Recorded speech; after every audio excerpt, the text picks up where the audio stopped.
Hello, everyone. My name is Sarah, and I'm Lily's mom. Today, I want to share a very simple story, but one that means a lot to me. My pregnancy journey with Lily. And it was when I found out I was pregnant, I felt like any other mom, happy, nervous, and full of anticipation. My pregnancy went fairly smoothly and wasn't too difficult.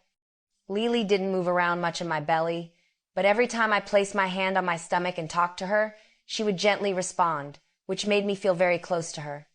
During pregnancy, I didn't notice anything unusual at first. Later on, people around me pointed out that my hair was falling out less and my skin looked healthier.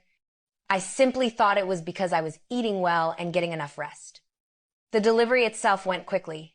When the doctor delivered Lily, everyone was surprised by her long and thick hair, which later measured nearly 1 meter. I was truly overwhelmed, both shocked and happy when I held her in my arms for the first time. Looking back now, it's a simple memory, but one that will stay with me forever the moment I became Lily's mom.